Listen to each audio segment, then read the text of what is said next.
Chers enseignants, enseignantes et élèves francophones et francophiles, une fois de plus, salut et bienvenue à la revue de la leçon 24 de l'école du dimanche des adultes.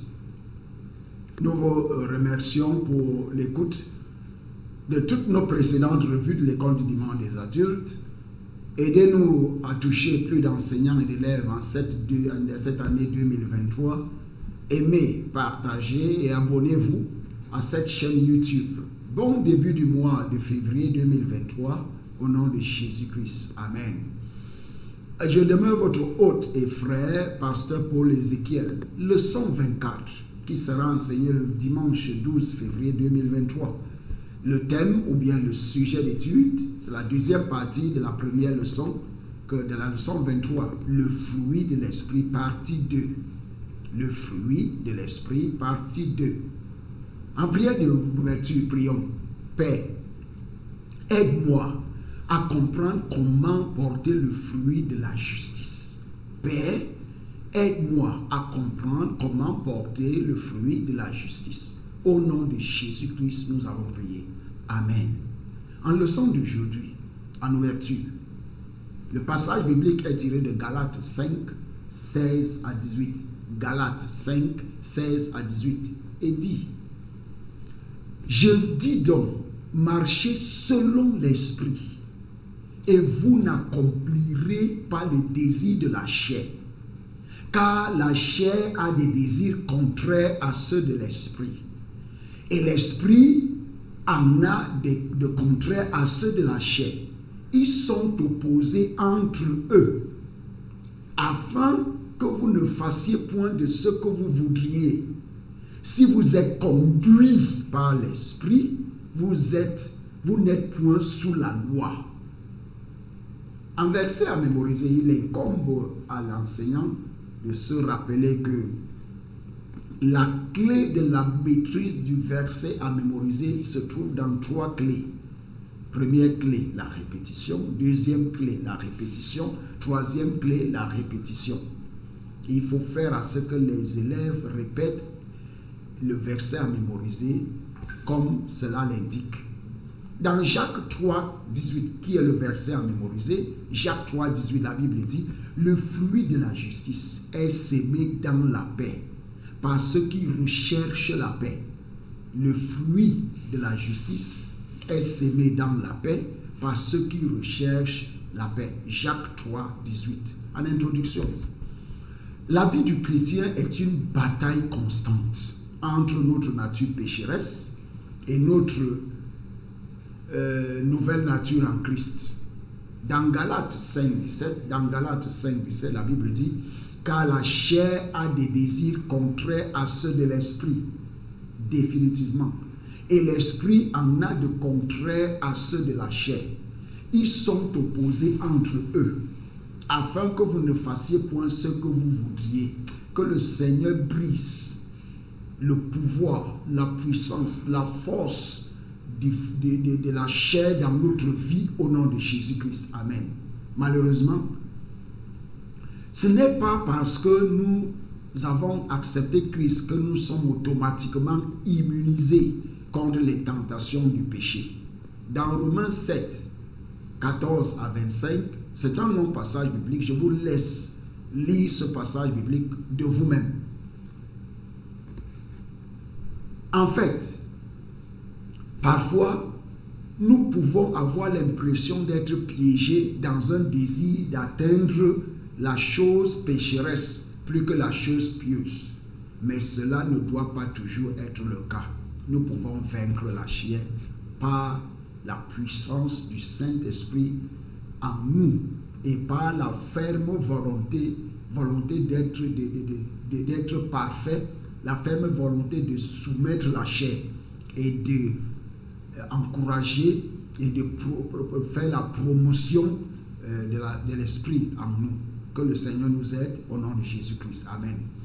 Le journal de l'enseignant, comme je vous l'ai dit, du journal de l'enseignant jusqu'à la gestion du temps, ce n'est pas à être enseigné lors de la classe. C'est pour les enseignants lors de la revue de l'école du dimanche, soit le jeudi vendredi ou samedi, avant d'enseigner le dimanche. Un objectif de cette leçon, cette partie 2 du fruit de l'esprit, nous voulons étudier comment porter le fruit du Saint-Esprit, comment la manière par laquelle nous pouvons porter le fruit du Saint-Esprit.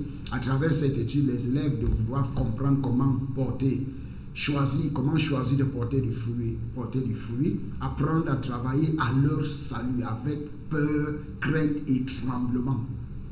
Votre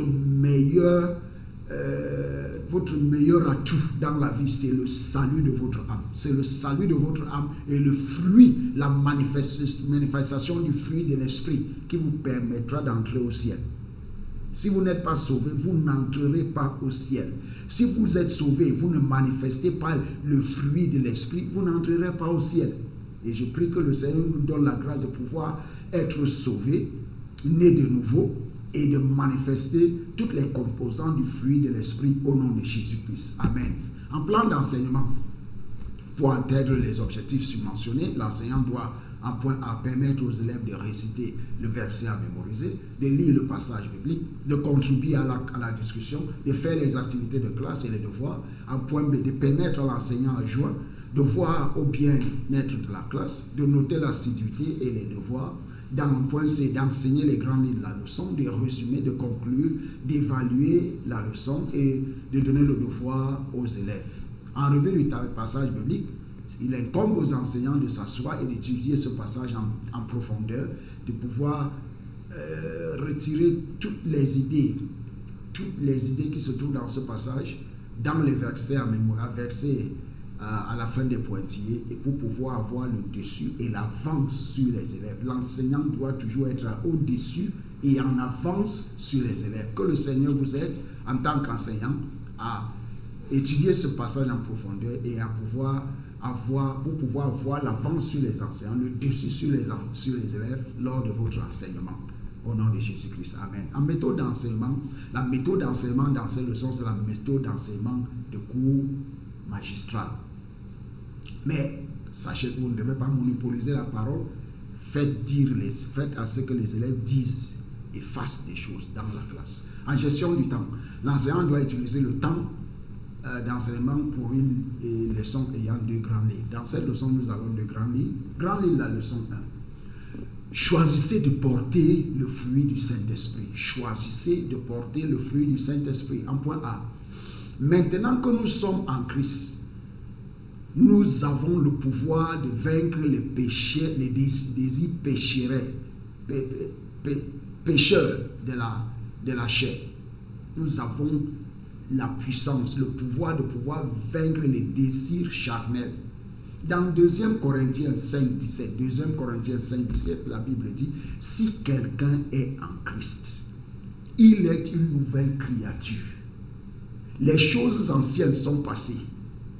Voici, toutes choses sont devenues nouvelles. Vous ne pouvez pas dire que vous êtes né de nouveau et que vous êtes en Christ et vous continuez à manifester les fruits de la chair. Ça met des doutes sur votre raison. Dans Romains 8,37, la Bible dit, mais dans toutes ces choses, quelles sont ces choses? Les tentations, les désirs charnels, mais dans toutes ces choses, nous sommes plus que vainqueurs par celui que nous a aimés. Et c'est Jésus-Christ qui nous a aimés.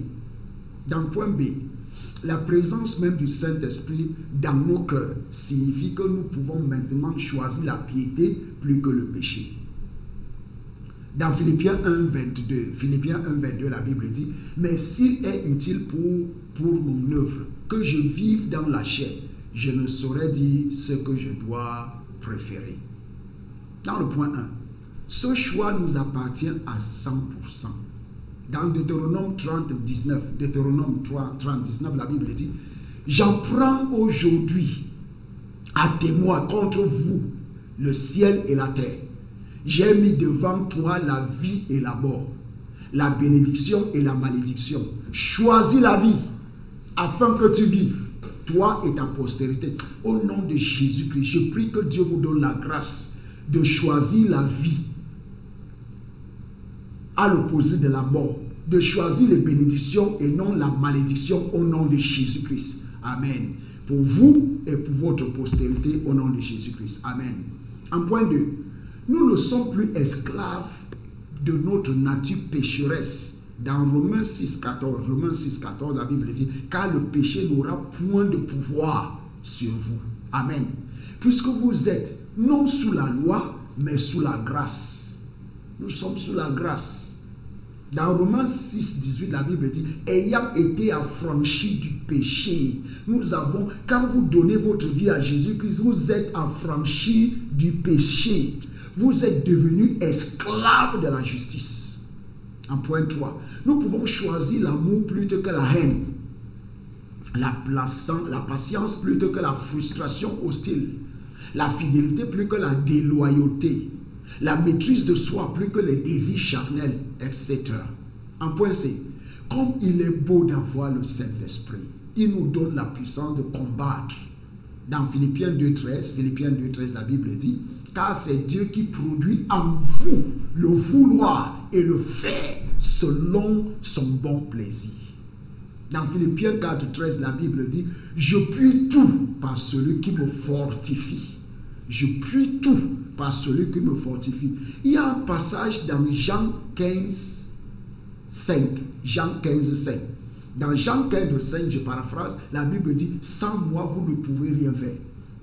Et c'est pourquoi je m'étonne. Pourquoi les gens disent qu'ils ne veulent pas accepter Jésus-Christ dans leur cœur, dans leur vie, comme leur Seigneur et Sauveur et Maître personnel. Vous ne pouvez rien faire dans la vie sans Jésus-Christ. Vous ne pouvez rien faire. Mais avec Jésus-Christ, quand vous avez Jésus-Christ en vous, vous pouvez tout faire. Vous pouvez tout faire. Dans le point D, tout ce que nous devons faire pour puiser dans cette puissance est de pratiquer l'obéissance à la parole de Dieu et à sa direction. Dans Jean 15,4, la Bible dit, demeurez en moi, je demeurerai en vous.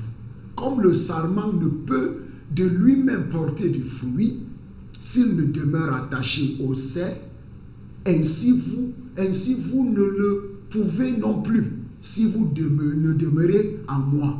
En verset 10, de même Jean 15, la Bible dit, si vous gardez mes commandements, vous demeurerez dans mon amour.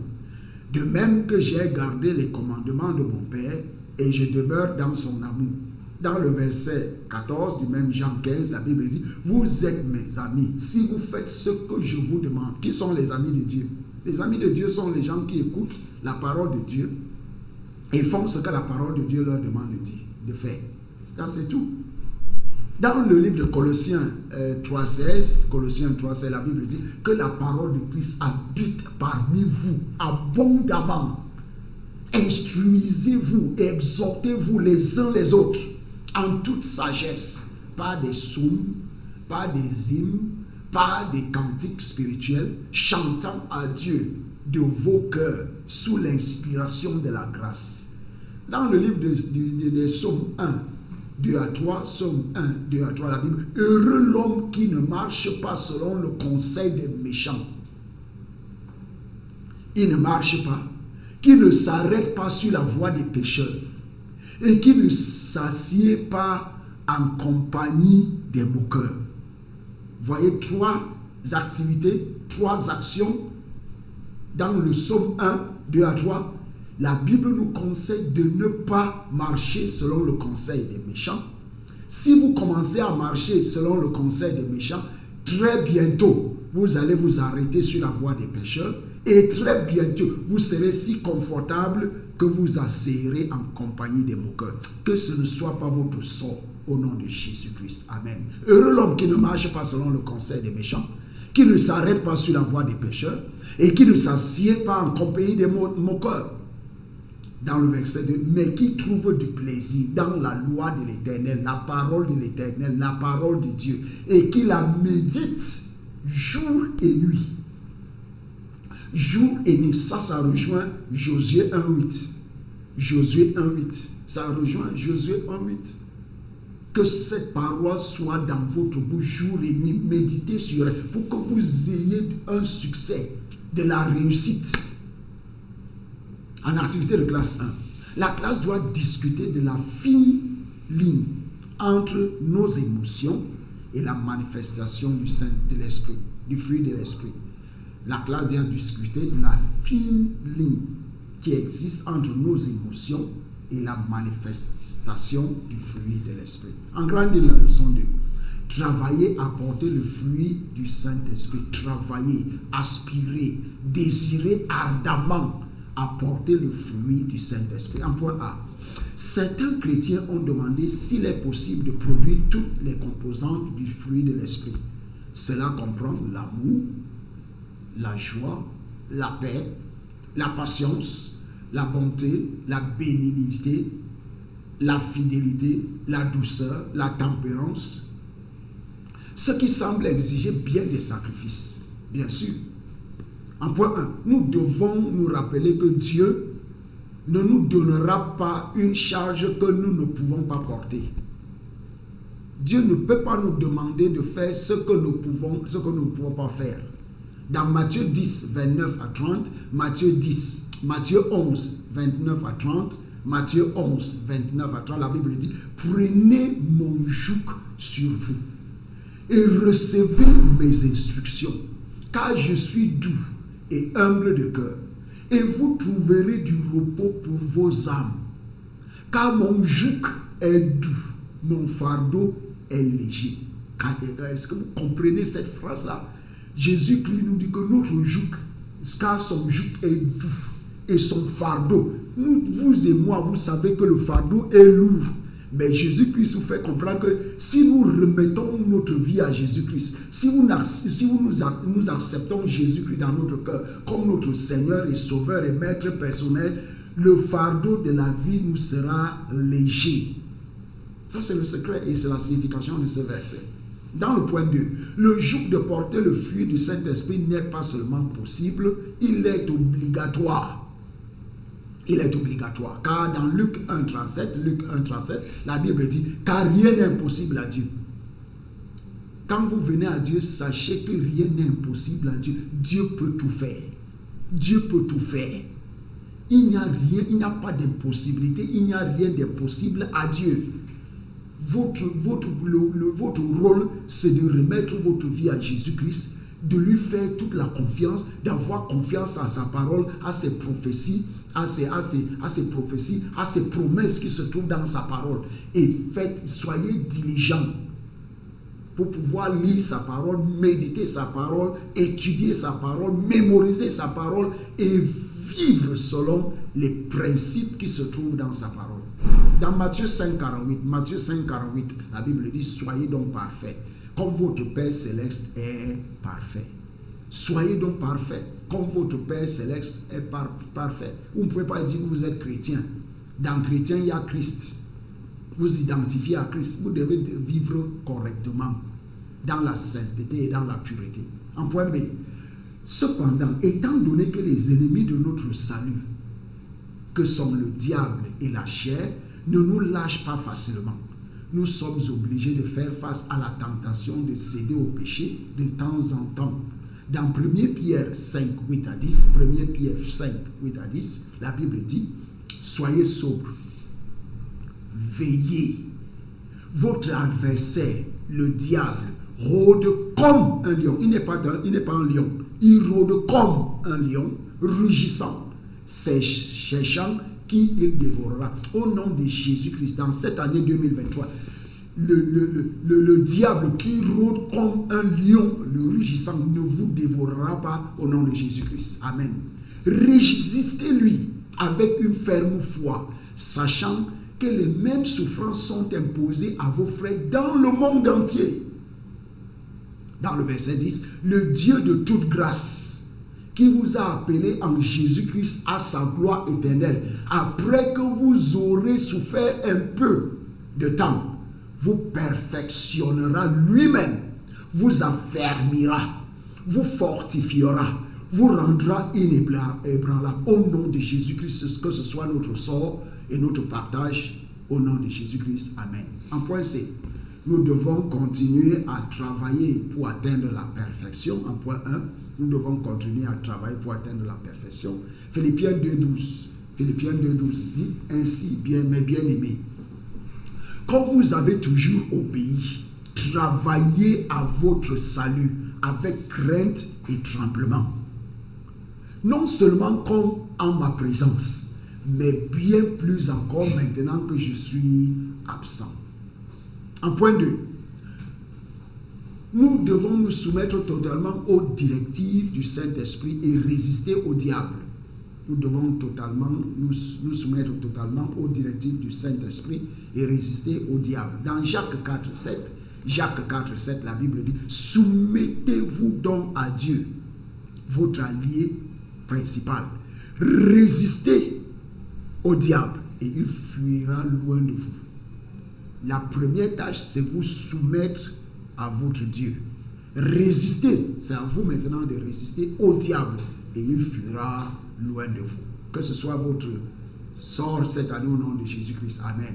En point 3, ne cédez pas aux caprices de la chair. Ne cédez pas aux caprices de la chair. Dieu merci, dans l'église, au sein de l'église chrétienne rachetée de Dieu dans le monde entier, nous sommes dans une saison de jeûne, 50 jours de jeûne. Et nous avons commencé depuis le 11 janvier et nous clôturerons le 1er mars 2023. 50 jours. Et le jeûne, ce n'est pas la compétition. Faites-le selon votre force. Selon votre force. Mais faites tout pour ne pas manger après minuit. Ne mangez pas après minuit. Commencez à minuit et jeûnez jusqu'à peut-être, choisissez votre tranche, minuit à midi, minuit à 15h, minuit à 18h. Ne cédez pas aux caprices de la chair. Romains 13, 14 dit, mais revêtez-vous du Seigneur Jésus-Christ et n'ayez pas soin de la chair pour en satisfaire les convoitises. En point 4, travaillez pour porter toutes les composantes du fruit de l'esprit, car c'est possible. Philippiens 4, 13 nous dit, je puis tout par celui qui me fortifie. En point 5, au quotidien, prenez des mesures pour nourrir votre relation avec Jésus afin de croître et de lui ressembler davantage dans ses manières, ses attitudes et ses actions. Prenez des mesures pour nourrir votre relation avec Jésus-Christ. Étudiez la parole de Dieu, jeûnez, priez, servez à l'église, dans cette cellule de maison. Servez Dieu et servez l'humanité. Adorez Dieu, chantez des louanges à Dieu, priez, jeûnez, étudiez la parole de Dieu, mémorisez-la, méditez sur la parole de Dieu, mettez la parole de Dieu en pratique pour pouvoir grandir et croître dans votre relation avec Jésus-Christ, pour pouvoir lui ressembler davantage dans ses manières, ses attitudes et ses actions. Dans Hébreux 12.2, la Bible dit, ayant les regards sur Jésus, le chef et le consommateur de la foi, qui en vue de la joie qui lui était réservée, a souffert la croix, méprisé l'ignominie et s'est assis à la droite du trône de Dieu. Dans Philippiens 2.5, ayez en vous les sentiments qui étaient en Jésus-Christ, sentiments d'amour, sentiments de paix, sentiments de service, sentiments de joie, sentiments de progrès, de possibilités. En activité de classe 2, la classe doit mentionner d'autres mesures pratiques qu'un croyant peut prendre pour produire tous les fruits de l'esprit. En résumé, chaque croyant doit choisir de porter le fruit de l'esprit et de travailler pour atteindre la perfection. En conclusion, il est vrai que nous pouvons combattre et perdre cependant, nous vaincrons certainement la chair et porterons le fruit du Saint-Esprit. Amen. Chaque jour, nous devons nous efforcer, travailler et aspirer au fruit de l'Esprit.